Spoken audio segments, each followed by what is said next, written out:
Hi, how's you all? Hopefully, you all guys will be healthy at your home. Today is your host Shubham Kumar. Welcome back to Legal Talk series once again. Today is a very big day for me because we are going to join a such personality who knows everybody in a legal field. Her name is Miss Pallavi Pratap ma'am. Miss Pallavi Pratap is going to join us today. I am welcoming you, ma'am. She's a practicing advocate at Supreme Court of India for the last 11 years. And she has also enrolled as an advocate on record Honorable Supreme Court of India. And she has also come under top BW40 India lawyer in India. And she is also an eminent speaker also. And now she is the manager of partner and partner co, managing partner, sorry. So I am welcoming you, ma'am, that you took your precious time for us. Thank you so much, Shubham, for having me here. I'm really excited to be here. Are you able to hear me, right? Yeah. Right, ma'am. Thank you so much for joining. Ma'am, my first question is, I would like to know about your background. Where did you complete your school education and where are you came from? And did you completed your education, college education? Okay, all right. So it's a long story, of course, just like anybody would have. So I was born and brought up. My initial schooling was in Lucknow from Mount Carmel School. I studied there till 8th standard, and after that, my parents sort of shifted their base to Delhi. And from 9th onwards, I was in Delhi itself. I did my schooling 9th, 10th, 11th, 12th from Manav Bharati School, which is in Panchsheel Park in Delhi.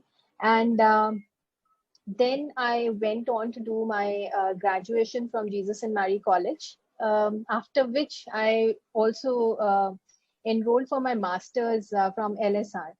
At that point in time, I was actually doing, preparing for civil services, because just like anybody who comes from, Lucknow and places such as that, we always have a feeling that, taking UPSC examination and becoming an IS officer is always the dream. So you basically take your 4 attempts and you are like, okay, let's just figure things out for ourselves. So at that point in time, while I was taking my civil services examination, while I was preparing for it, that's when I, cleared my UP, the examination, which is there for entrance examination for law. So when I cleared that, I got through a 3-year law program over there. And I had actually topped that entrance examination, which is I think probably because of the UPSC Tayari that I'd done. So I think UPSC actually helped me somewhere at least to get into. So once it seems like anybody shouldn't know that you are preparing for UPSC, ma'am. Oh, I think UPSC preparation is very good for anybody. Also, primarily because it gives you a very good background into everything, which is, let's say, be it political science, be it history, be it how the Indian national movement was, or basic science, mathematics. Everything is covered. And at my time, now of course the entire pattern has changed. At my time, I'm a very old, predating fossil this thing. But when I took it, that was in 2003, is when I graduated. And that was the time when we used to have 2 subjects that you were supposed to prepare, and GS also used to be there, but GS was really vast. And at that point in time, you did not have so much YouTube channels and things like that where you can actually prepare also. So you basically had your own, group of friends, and you would exchange notes and, try to figure out how to clear it. But because of UPSC, you kind of get used to sitting for 12 to 14 hours for studying. You are used to writing, and you are used to, because you're preparing for essays, you're preparing for how to answer in a concise form. I think that really helps. If tomorrow, let's say, and I know a lot of lawyers, at least in Supreme Court, who've all prepared for civil services, and then, because they could not clear it, so now they are all practicing lawyers, some very good lawyers. I mean, some very famous lawyers too. So, so I think, at that point in time, people who could not clear UPSC would actually do law and then, get into this. So that's how it started. I finished that, but because I could not clear my civil services, so my sister was planning to go abroad to do her MBA, and that's when my parents thought that I should also go. So I went to Australia to do my MBA over there, and I did my MBA in finance, and also primary my major was in MBA finance. So when I finished that, I came back over here. And then I used to be an investment banker for about, I think, a couple of years. And it is only after that, because of some personal reason, I had to take break from investment banking, because private sector jobs tend to be very aggressive, and you are supposed to be putting in a lot of hours. And that point in time, I used to be married, so we were planning to go the family way. And so I thought that I'll take a break. And that's when law came to my rescue. So in ways more than one, I think law has rescued me from a lot of things in life. And that is eventually when I started to practice law, I realized that I actually have a passion for it. So because this is something that you want to study, and I was like a kitabi kida. To mujhe bada acha lagta tha, if somebody is teaching me something, or I'm reading, or I'm writing down, or I'm doing something like that, I used to feel really happy that okay, yeah, that there is something in life. So I probably was a student all my life. So that sort of really helped. And that's how I became a lawyer. So to cut a long story short, I think, yeah, that's primarily what happened. So I studied quite a bit. Yeah. I'm very interesting to know about your story. It seems very nice. My second question is, why did you think that you should become a lawyer? Did you always want to become one, man? So law, I'm an accidental lawyer. Obviously, studying was something which was, like I told you, studying law was something that I was doing, but not really something that I planned for. It was just a stopgap arrangement key, because you're preparing for civil services or charge saal, you have to prepare for it.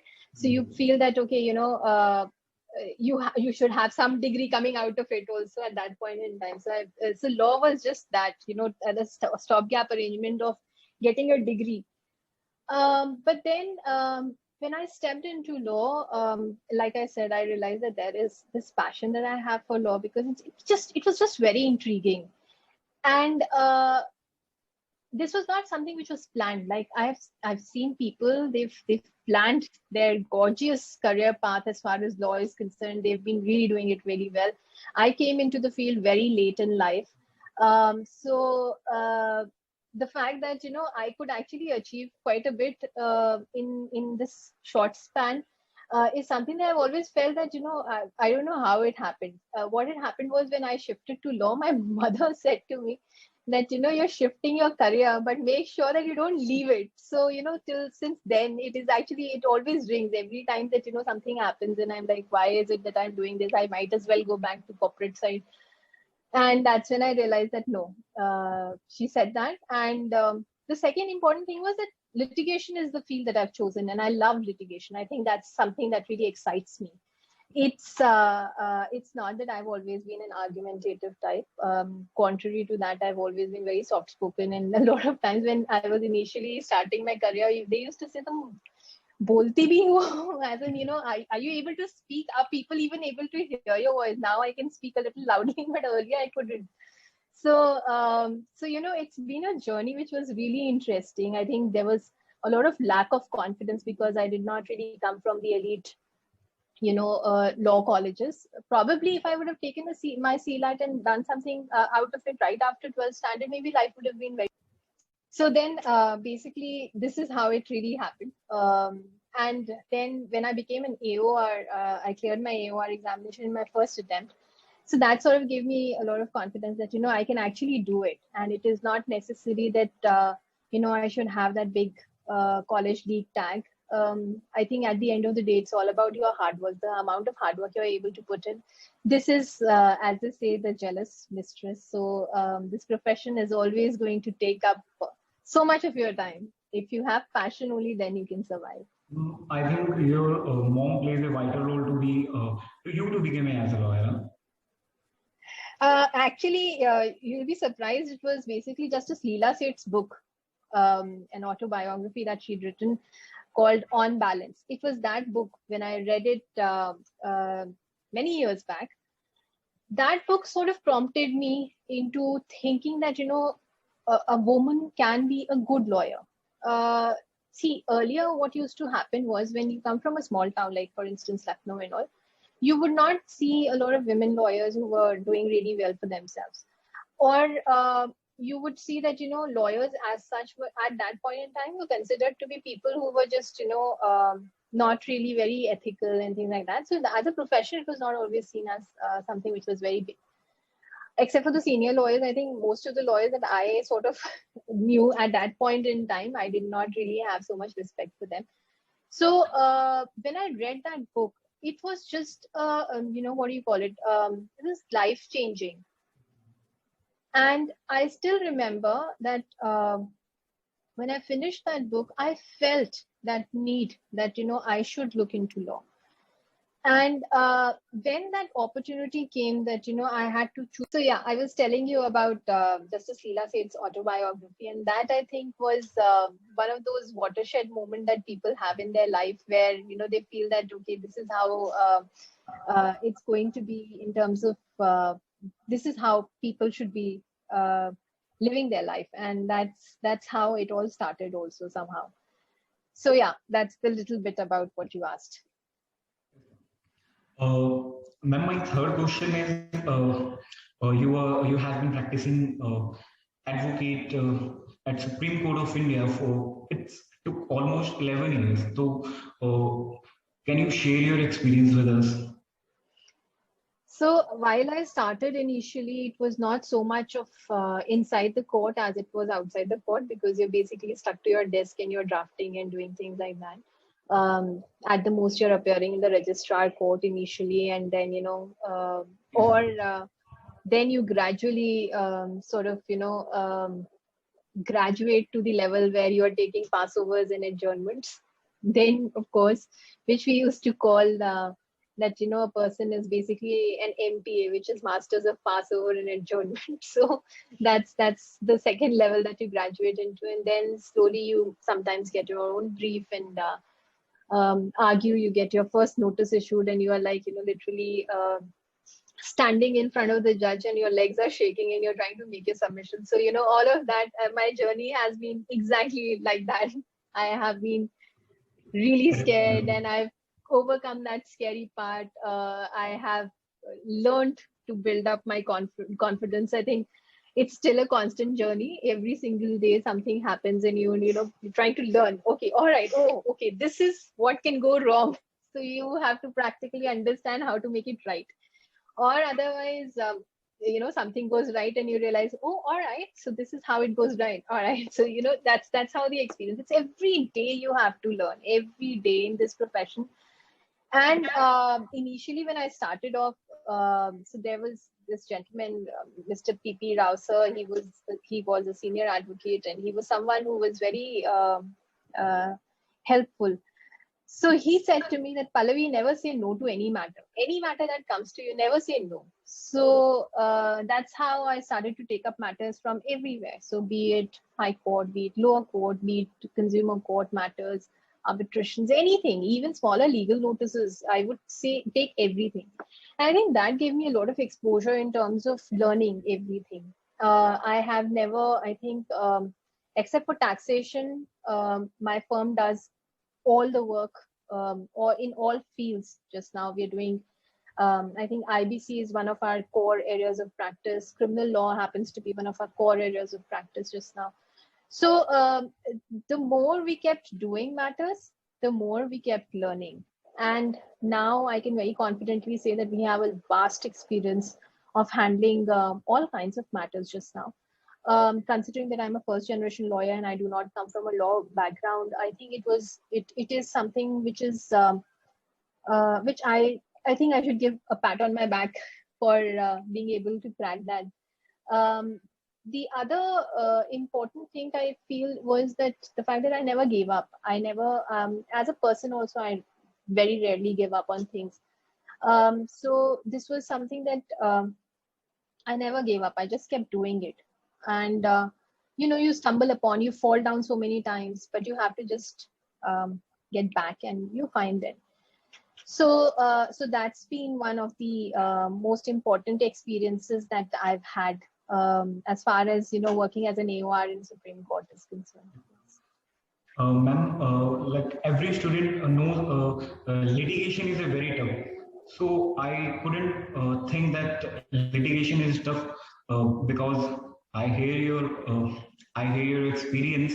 So I till now I couldn't think that it's a very tough for every law student. It's if someone want to make a career as a litigation lawyer, so it's take practices and it took like daily practices like telling you, ma'am. See, for a Uh, litigating lawyer, you require to know the law. And for that, you need to be up to date with the judgments. You need to be up to date with the statutes. I think a lot of lawyers, what they are doing these days is that young lawyers, that they don't go into reading of the statutes. They don't realize that statutes are very important. It's not just judgments. Judgments are, of course, definitely very important, but I think statutes are very important for. That's your place where you should start doing research, learning from your seniors. I mean, I had my senior who used to scold me left, right, and center. I used to cry literally every single day. But I'm telling you, he's been the best senior that anybody could have ever called for. Because while he was scolding me, he was making me a better person. And I think I will always be indebted to that gentleman because the way he taught me, I mean, sometimes really scolding me and sometimes, of course, telling me that I'm sort of doing well, but all that scolding, I've realized that a lot of times, what happens is young law students or young lawyers rather have their ego, which is so fragile that they feel that if somebody's scolding you, you're supposed to take it personally. No, you're not supposed to take it personally, because what really happens is that all of us, one, our profession is extremely stressful, so one doesn't know what is happening really in the other person's work. And secondly, a lot of times when we become senior in the sense that we've had many years of practice, we feel that this is something which is very basic and the other person should know. Maybe we just forget that we used to also be in the same position or in the same shoes at some point in time. So I think this is my advice to all the young lawyers.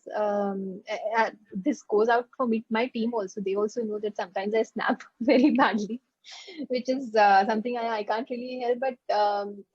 But they know that it could be possibly because of something. Although I try, and we also, of course, do things by not snapping. But yes, having a tough taskmaster as your boss is something which is going to only make you better in life. Yes. Ma'am, my fourth question is, ma'am, why did you think you should study MBA program, ma'am? Okay. Right. Like I told you, when I couldn't clear my civil services, law was not something which was looking at, as a full-fledged career. So it was basically MBA was something that I wanted to do. And at that point in time, because I was more inclined towards it. Also to do with the fact that, I was good with maths and finance is something that I wanted to look into. I had done commerce in my +2. So that was something which looked like a natural progression for my career. That was the time when you had that .com boom also, which was sort of happening. I'm talking about 2006. It's only in 2008 that the .com bubble sort of burst. But that really helped. I mean, I think a lot of interpersonal skills that I've developed is primarily because I used to work in the corporate side where, you were supposed to be talking to so many people, random people, just like that. So, so that sort of, I think that communication and confidence sort of came from there. And that has really helped me just now as far as my practice is concerned. Yes. Ma'am, to be very honest, it seems very rare that if any lawyer want to make a career in a business field after his graduation. completed in law. So I think now it's time to change the era, and now it's time to change the mentality. Like if someone want to make a career in a corporate field or want to make a career in a corporate sector, so I think it should go into the MBA program. So I think, you're right about this. As a matter of fact, what my understanding also is that a lot of lawyers right now are going to the corporate side. A lot of them are becoming GCs. And I think that's a very good area to work into. See, you are still a litigator. It is not that you stop being a litigator if you basically want to be into the litigation side of it. Because all the big law firms, they have such wonderful lit teams that you would see. Like, for instance, Ketan and Company. I'm a fan. They have a very good lit team. Sam has a very good lit team. So I feel that if you're putting in a lot of effort, you would find that there is so much that you can attain. As a GC, I feel that as a general counsel, you can always have, or if you are in a company where you are, in the legal team. At least I, for one, because I work with a lot of young, legal professionals who are working for, let's say, Vedanta or any big firm. I see they are putting in so much effort, just like any litigating lawyer. So my understanding is I don't think that litigation is only something which is done in Supreme Court when you are an AOR or when you are an advocate in High Court. Litigation is also something which is done by being inside, let's say, a good company or a good law firm. Litigation is litigation at the end of the day. How you do it is totally up to you. But corporate side is huge. And MBA, I think there are a lot of economic law related programs which have started to be launched. And I think, if you look at IPR, if you look at patent, if you look at copyright, or if you look at, different arbitrations, international arbitrations, etc., you would see that, MBA, having an MBA degree, which may sort of focus on law, I think would be a very good extension. Yes. Ma'am, you have done your MBA program in finance from Alexandra University, Australia. So, can you please share your MBA experience, ma'am, during your journey? So while I was in Australia, there was a huge education loan that I had taken. So I used to be working. I remember about 20 hours a week was what we were allowed to work. So there was a small market where I used to sell this thing, which was, sandpaper on a plastic box. Yes, And you know ma'am. how you get some pilling on your clothes, or if you have a dog or a cat, their hair gets stuck on your clothes. So that used to be a small this device, which I used to sell for $20 to all the Australians who used to come in that market. And so it was basically you were asking people to come and you were showing them that this really works.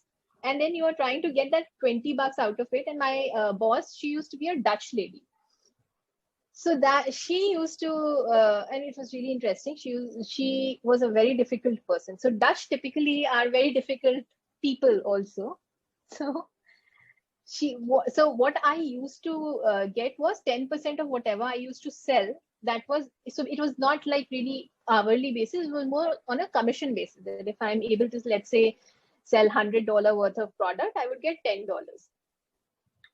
So I think that whole experience of doing a particular job was very eye-opening, because that kind of took away my inhibition. So if you know about Australia, and you've probably understood that there's so much racial discrimination which is there. So I, being a brown girl, trying to sell that product to basically white people, I think that sort of brought down my inhibition quite a lot. And that also explained me the value of money, because when you are a student and it is not that you immediately get yourself a very good job, because you are on a 20-hour work visa, which is roughly nothing. So and you're also studying at the same time. So either you used to be working in restaurants, being a waiter, waitress, etc., which unfortunately I could never get myself a job like that. So this job stuck by, and I remember by the time I had finished off my MBA, I think it was only the fees part that I had to pay. Rest of my living expenses were actually taken care of by the job that I had. So I think that was one. Secondly, when you are in a global environment, you meet all sorts of people from all different nationalities. So I think that again takes away the inhibition that you would have. And as a girl, I was what, 22 at that point in time, I think 22 or 23. As a girl, you feel that, as it is, you come from a lot of inhibitions because you're not that confident. You're a little worried about your looks and things like that. So when you meet, you talk to people, you realize that these things actually do not mean anything, and that it's just your own ability. It's all your confidence that gives you way through it.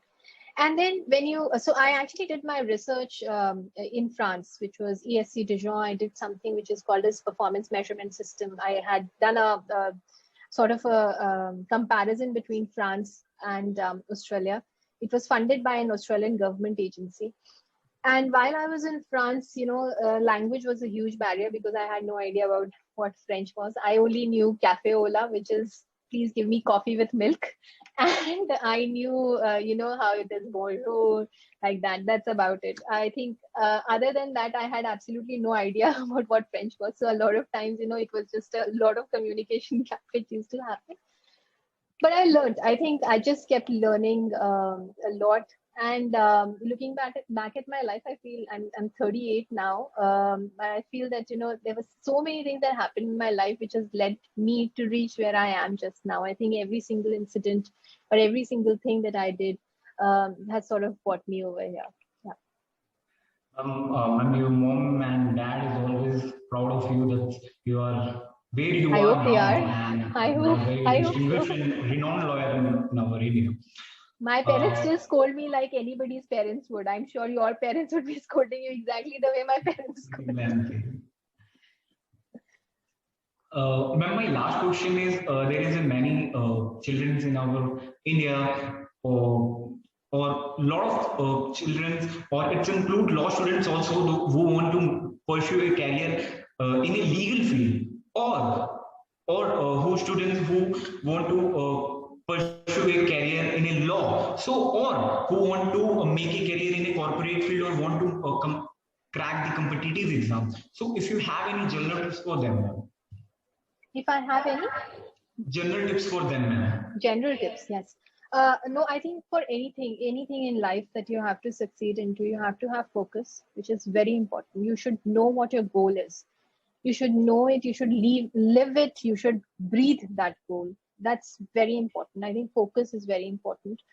The determination to do it is extremely important, and the ability to put in a lot of hard work. Anything that you do, there is this Malcolm Gladwell's book which says that 10,000 hour theory, and I certainly believe in it. If you've put in 10,000 hours into your goal, you're definitely going to achieve it.